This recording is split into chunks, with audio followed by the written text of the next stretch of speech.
Hello and welcome to this edition of the show. We're back after a 2-week vacation, and I got a haircut because I found out I needed one after I woke up looking like that dude from the Thundercats. No comment. No comment.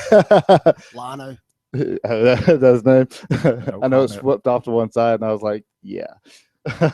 This week we have Neal Lucas. Neal, appreciate you coming on the show, man. It's awesome to have you. I'm glad to be here. Tell us a little bit about yourself. Where were you born? I was born here in Columbus. Was raised out in Talbot County, about 30 miles, away from here. Cool. Was raised on a little family cattle farm. Nice. in the middle of Another nowhere. farm boy. Right, right. And we still have all the family land. Don't have cows anymore. But, Right. music was always a big part of life that was going on around the house. My daddy's a guitar player, and we had a old upright piano in the house, and just always a lot of music going on from an early age around there. So I guess it might be the question might have already been answered, but what did your parents do? Were they just strictly ranchers or farmers? No, my it's kind of funny, man. The farming thing was, from a couple of generations back with on my dad's side, that was just what country folks did. You farm, if you wanted, if you wanted to eat, but my dad, he worked civil service out at Fort Benning. He worked there until he retired, and on top of that, he played all the time too when he wasn't working. My mom actually worked at the courthouse right there in Tobbleton, the whole time I was growing up, and that's what they did. It's a familiar story to me because I grew up in Waverly Hall on sort of a farm, and my dad was in the military, and so it's kind of a similar situation. Although my dad was not really into music. He had a guitar he would strum every now and then, but he didn't really know how to play it. So tell me a little bit about what he did with the guitar. So my dad, he's into all kinds of different music, and he's probably turned me on to more cool music than anybody else has, through the years. But what he plays is mostly blues based or kind of old school country based, which is really, really close to blues when you really get down to what's going on there, I think. So it's all kind of coming from a common place. But when I was a little boy, he kind of turned me loose on his record collection, and it had everything from the Beatles to the Beatles, Rolling Stones, B.B. King, Johnny Cash, Merle Haggard, The Ventures, Lonnie Mack. Just all kind of really, really cool. Just a whole smorgasbord full of stuff. Yeah. So I guess that listening to all of that music, kind of coupling that with me hanging out with him while he was playing with his bands and everything, the kind of music they were playing sort of set me for what I do, I guess.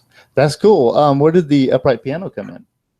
Well, my dad played, on top of everything else he did, on Sundays, the little church that we went to, that they still go to out there. Cool. He played piano in the church, and so the piano was there before I was, so I really have no idea where it came from. It was just always there, and he would practice on it, and then my sister and myself would tinker on it, and took some lessons, but I wasn't interested in trying to learn how to read music at that age. Right. I just wanted to bang on it. And I'm finding out that's where a lot of musical walk to or talent is coming from. Is a lot of it's coming from the local churches. We were actually just talking about that before we went on air, and I know my wife Catherine has known Neal for many a moon. I'll say many years. How's that? And she actually met him when he was playing out. It was Solid Rock. Solid Rock. I was used to be out in the worship band out there. I did, man. That was a long time ago, back before I had any gray hair. Yeah, before you got into that. Before I had any kids, before I had any gray hair. You know, yeah, man. You know, and you do have a lot of, especially, I guess it's everywhere else, but my only point of reference would be living in the South. You know, but it seems like the church is kind of a breeding ground. That's for what musical talent. Used to do. Yeah, that. She comes from church. Yeah. I mean, a lot of that, you know, that era of music did, man. Just because the church, it's a nurturing place. People nurture that and feed that, and it's a place where there's an outlet for young musicians to actually play and get stretched and be able to use what they have. And church and music have always been intertwined, and both were, you know, intertwined in the foundations of, you know, where we came from. So much of the music that we like today stems from, you know, that sort of thing. Now, what at what point were you like, or was there a point where you were like, you know, I think I'd like to pursue music, or were you just like, did you just kind of go into it? Man, was there a eureka moment? I think the first time I figured out how to make a chord on a guitar and get the sound to come out, I was like, all right, this is what I'm gonna do. Nice. Now, I got a question. You remember when Skylar was on? He used to tell us he started with a $10 guitar. Right. Skylar Soft. What was your first instrument? Man, people are gonna hate me. Here it comes, folks. Right, because my daddy, you know, plays and had played and, you know, did the stuff that he did. My first real instrument was a Fender Stratocaster. Wow. Wow. I know, man. Well, I mean, they did, you know, him and my mama bought me this like little quarter size or 3/4 size Peavey guitar one year for Christmas, and it didn't take. And then my dad had, you know, this old 1960 Fender Stratocaster that to me was not like a, you know, iconic old cool guitar. It was just this old thing that sat in the corner that was beat up, you know, and so that's kind of what I learned on, and he gave that to me. So that was my first guitar. So I was kind of ruined from the get-go. We're gonna beat him down during the commercial. Right, I know. Well, tell me a little bit about your writing. What started you actually writing? Because there's a lot of musicians that just play. Man, you know, first off, I still don't think I'm good at it, but I do it nearly about every day. Right. You know, and whether I'm good at it or not, I'm doing it, you know. And I started writing actually with the first band that I ever had in high school. We wrote some songs, and so there was always kind of a want to try to play something sort of original, I guess. Right. But I don't know. I just write about whatever, whatever's going on, or, you know, I guess most of what I do and most of what comes out is sort of more blues based, or, you know, earthy kind of stuff, rootsy stuff. The more I write, the more time I spend doing it, the more I try to not steer it so much.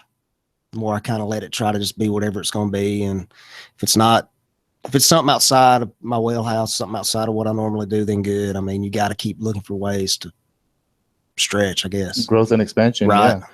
Yeah. Very important for any art. Look at the Beatles. Yeah, man. I mean, you know, their later albums were, I mean, I like everything they ever did, man. Yeah, me too, pretty much. If you don't like the Beatles, I know there's people that don't like them, but I wonder about the Beatles. I love the Beatles. One question before we go to break, and we're going to come back with Neal singing a song. Elvis or the Beatles? Man, and I'm gonna get in trouble with my daddy, but the Beatles for me.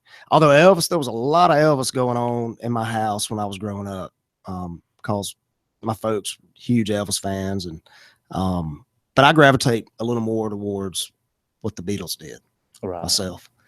Although I love Elvis too, but The Beatles, I'd have to say. It's the Beatles for me too. I'll tell you what, let's check out this commercial. We'll be right back with some music from Neal Lucas. All right.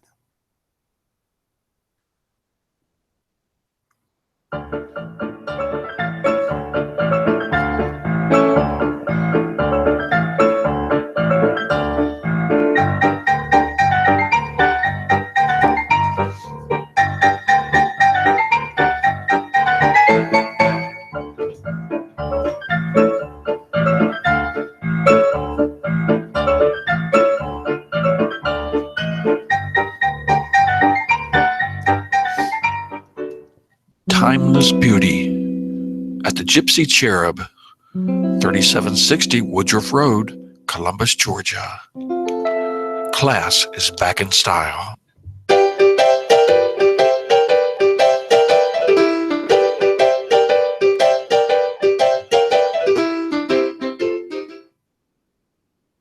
All right, so I'm gonna play y'all a song off of my last recording project that I did, and this is a thing called "Would You Believe Me If I Told You I Don't Want No Other Love." I should really work on having shorter, more concise titles, but hadn't made it that far.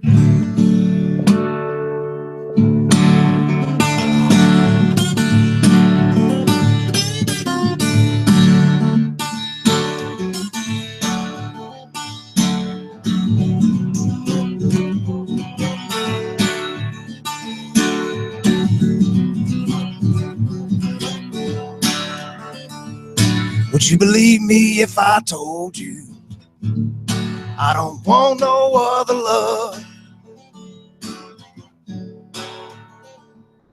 If you would only let me hold you, you wouldn't have no other love.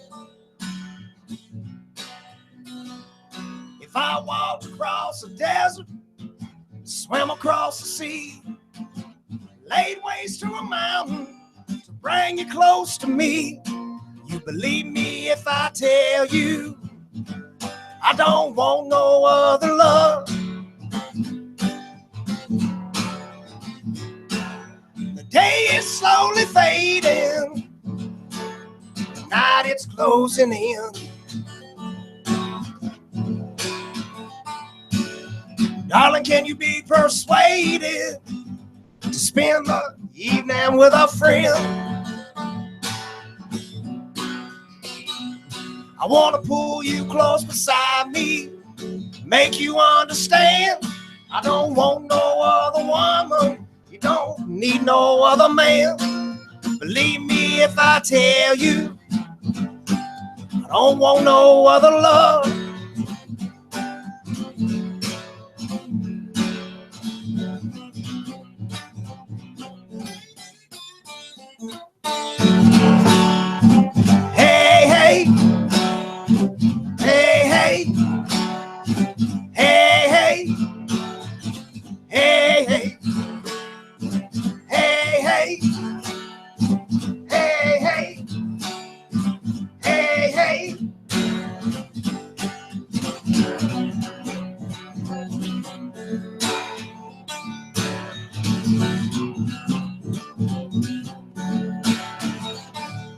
Would you believe me if I told you I won't never do you wrong?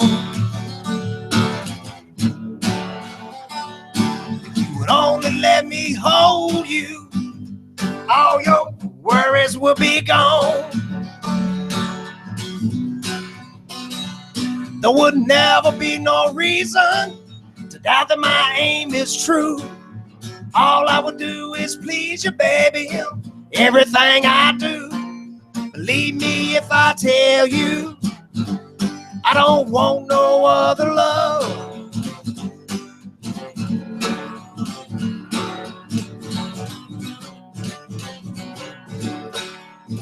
Hey, hey, hey, hey, hey, hey, hey, hey, hey, hey, hey, hey.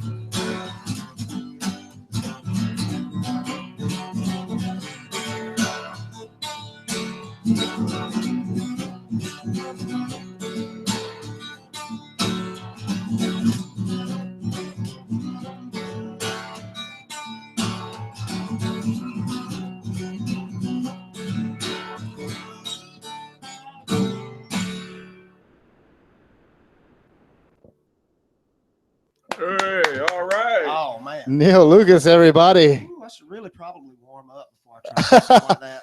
That was groovy, man. That was awesome. In Thank fact, fist bump. We're about to fist Excellent bump. job. I appreciate y'all. Thank you. Oh, thank you. That was fantastic. I usually talk about in the section what you're doing now, and this kind of goes along with that. Let's talk about that song and that album.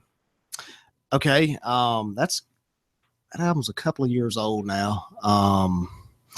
It was really cool, man.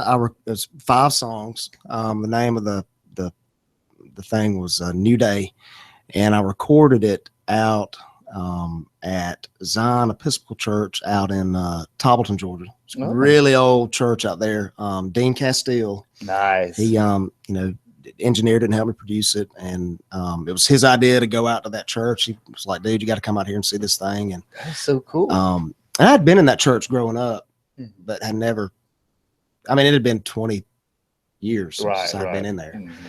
And went in one day and just kind of set up acoustic guitar and amp and stuff and kicked around a little bit. And I tell you what, man, those old churches have the best acoustics. They do. And this one, man, had not been modernized. It's not modernized very much. There's electricity, right, but there's no, central heat or air for that matter, man. Wow. So, there's a small window of comfortable time to record in there, and we were not within that window. It was the middle of winter. So I think it was, literally about 40 degrees. It was, in the lower 40s inside the church when we were tracking it. So it was, I probably need to, this will be my public apology to everybody that was involved in being there, because it was so cold, man. But, well, you can honestly say it's a really cool album. but it was done. Right.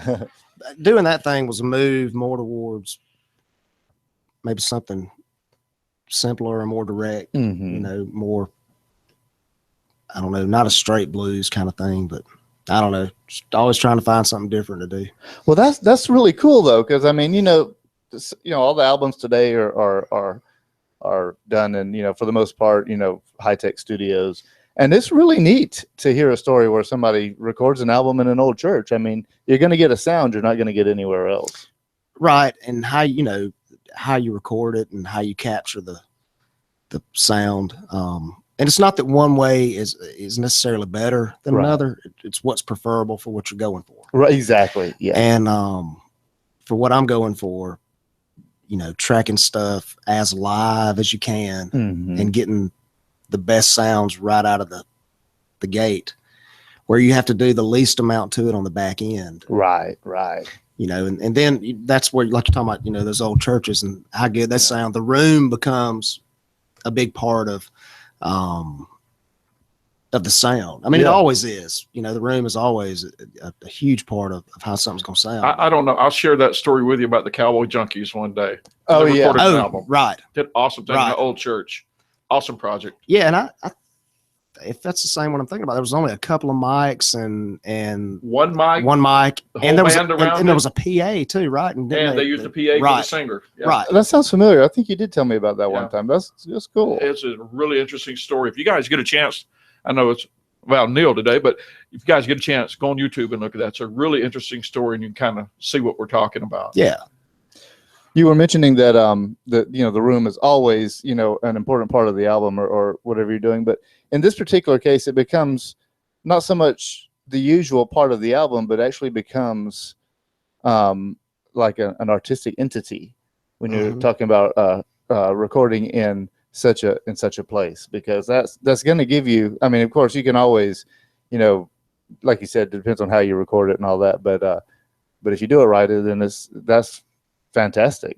It'd be a unique sound and very much in the vein of where the music came from to begin with.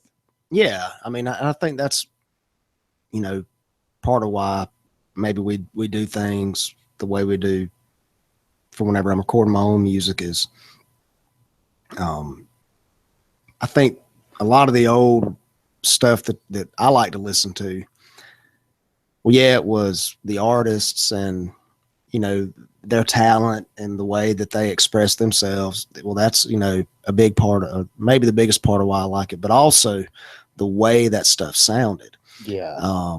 And what I mean is the way and methods that it was produced, the way that they captured the sound, you know. And I think that's got a big part to do, you know, with the vibe of why those old records sound the way they do, or old recordings, no matter what. I mean, if you listen to it on vinyl, yeah, if you're listening to it on iTunes or whatever, however people listen to music nowadays, I don't know. I can't keep up with it. Yeah. But the methods of capturing the sound is just super important for achieving the end result. I grew up listening to a lot of Johnny Cash, and those albums, nothing sounds like those albums. No, man. Now let's scoot forward a little bit and talk about how you record now, and what do you do? What do you have going on? You play a lot and you travel a lot. I play a lot, I travel a lot. I have done a lot of recording here in the past year or so. Not a whole lot for myself, but just recording with other people, and been able to be involved in some other projects with folks, and kind of still traveling all around the Southeast. I got to go out to Texas and back a few months ago, and spent about a week playing around in Texas, and that was really cool. And I kind of didn't want to come back. Right. It's about I had someone else tell me that one time. They love Texas. Yeah, man. You know, I think it's the only place I've ever been besides Georgia that I thought I could probably live out here. Wow. You know, I don't know. The Austin area, by chance? We did go to Austin. Yeah, went to Austin. Most of the places that we went were, you know, not the big cities, man. And Texas has got such a cool thing going with their music scene out there, to where you can travel and play these little, you know, dance halls or concert halls, or played a barbecue place. Nice. And I was like, nobody's going to be here, and it was packed. You know, by the time that kind of leads me, I guess, into the question I wanted to ask. I know that you also play electric. Mm-hmm. What do you prefer? Do you prefer an electric, a larger setting, or the more intimate setting where you use the acoustic and it's kind of like unplugged, I guess? I guess I kind of cheat when I play acoustic most of the time too, because I take this thing and I've got it rigged up, and I run it through an amp or through a couple of amps. And so I'm, you know, the tone that I'm going for when I play acoustic is not a pure acoustic tone. It's more trying to, you know, to get my version of what some of the earlier blues guys would have done. Right. You know, trying to get my own little style with that, I guess. But, you know, I like, I actually would, I think, prefer to play for a smaller venue. Yeah. For a smaller crowd. Right. I mean, I don't know. It seems like once you get over having, and it's not like I'd regularly play for 1,000 people or whatever. I mean, I do get to do some cool things from time to time, you know. For the most part, I'm playing for smaller crowds, and I like that. I like it. You still feel more connected. A little more intimate, a little more. That'd be cool to be playing for them bigger crowds, making a little more money. Not that it's about money, but, you know, but there's something about there's an energy between the crowd and the stage that seems to be there with a smaller crowd. I guess it's a completely different kind of energy with a bigger crowd, but I just prefer something smaller. And it's totally understandable, because I've played for smaller crowds, and I've played for smaller crowds, and and you know what? That's something we're gonna have to do. Get Brian on here and play, because I think a lot of people lose the fact Brian's actually a musician. Right. I mean, they see him up here with a mic in his hand, but they don't. They forget he's a musician. I just fake it with stage presence. But yeah, it's a smaller venue. You can connect with people more, and you know, you can see the effect on people's faces more than when it's just a sea of people. I totally get that. Tell you what, just check out another commercial, and we'll be back with some more Neal Lucas. Hello, I'm Catherine Childry with Let's Vocalize. For over 35 years, I've coached vocalists and groups privately. I also perform vocal workshops training choirs. I'd love the opportunity to show you how direction, discipline, vocal health care, and regular practice can drastically improve you, your group, or your choir's performance. Call me at 706-536-6123 or visit us online at www.letsvocalize.com. I'd love to help you offer your best gift.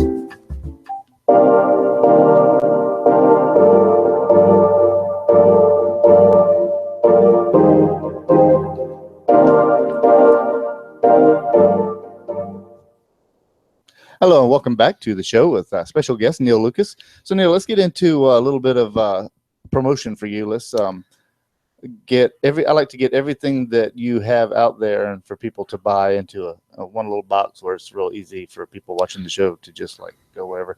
Where can they find you online? Where can they find your albums? And where can they come see you play? Oh man, I wish there was a way to get everything that I've got into one little easy way to for people to buy it, but I think I'm the most unorganized, socially media backwards person you're ever going to have on here, man.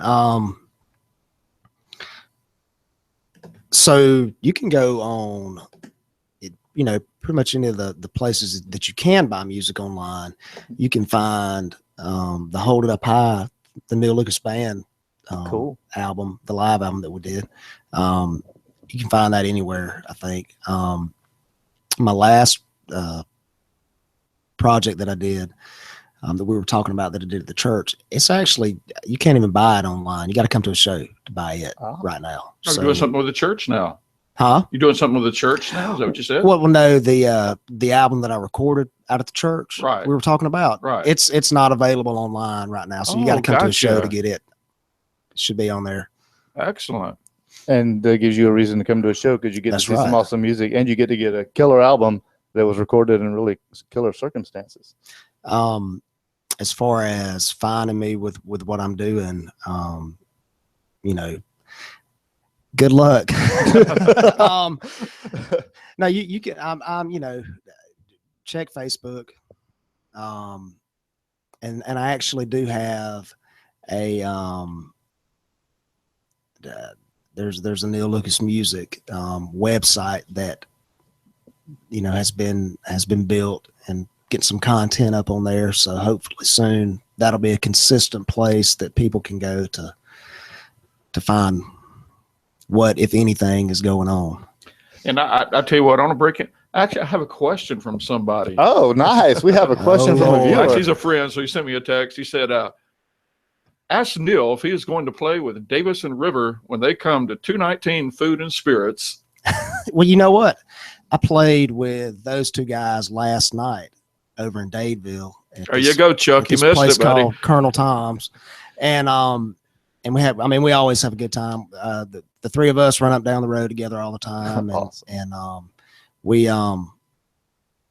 both of those guys, I was talking about, I've been fortunate enough to do some recording with other people here lately, and both of those guys are River Dan and Davis Nix are guys that I got to work with in the studio, and then I get to work with live now. And I don't know, I'll be there depending on what the date is and what my schedule is. And is that Chuck that asked? That's Chuck Corley. That's Chuck. the man. And I'll let you know, Chuck. I will.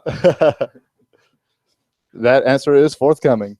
So Neal, we try to get. I try to get this take from everybody that we get on the show. Is what advice would you give to aspiring artists?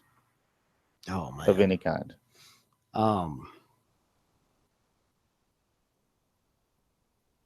Man, you should have told me you were going to ask me that before now. I would say be willing to learn, from everybody and every situation that you go into. Always be looking to learn something. Always be looking for ways to be more on top of your game. Creating music is just one part of it. Presenting it in a way that if you're trying to have a career, make yourself successful, you've got to present it in such a way and handle it in such a way that there is a business aspect to it. So try to be on top of that. Think about it like that in that respect. But from an artistic side, always try to grow, always be looking for new music to listen to. But if you've kind of got it nailed down what you want to do that. And don't be afraid to say, this is what I'm going to do. And, if you like it, good. Be happy. If you don't, good. There you go. Stick to your guns. Great stuff. A little bit about the future. Where would you like to take your music?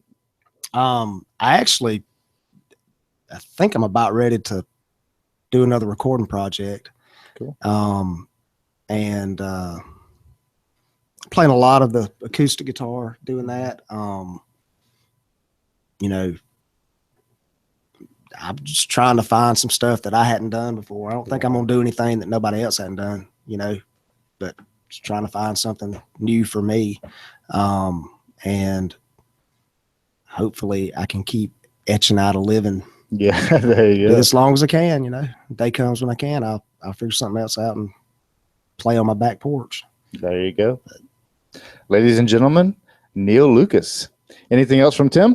Well, I'll tell you what, if you guys want to check out the page at Columbus, our Facebook page, we'll be more than happy to try to get Neal's schedule and things like that. I know that we have a couple of things. Chattahoochee Valley Music also keeps up with that type thing. Yeah. And I'm sure if you, went on Neal's page personally, he'd be more than happy to answer a question if you have. If you're watching this on a loop on YouTube later on and you'd like to ask a question, shoot it to us, shoot it to Neal. We'll get it to you, or get it to him, excuse me. And he'll get an answer to you. Yeah. And you can ask questions about previous shows that we can address at the top of the new show. So don't be afraid if you see something and it's already been recorded. If you have a question, feel free to ask it anyway. So before we go, you guys have got to hear us, our conversations we have before the show. And, I'm not going to do it. So you sure, Neal, you don't want to answer any questions about religion, politics, or transgender bathrooms? How long can this podcast There you go, guys. The internet, we have no constraints. I had to stick that in there. I had to. For those things, see my Facebook page where I will relentlessly annoy you. Well, Neal, I appreciate you coming on the show very much. Having me, man. Thank y'all. Neal Lucas, and rewind it and watch it again. Until next time, I'm your host, Brian Mallard, for the show.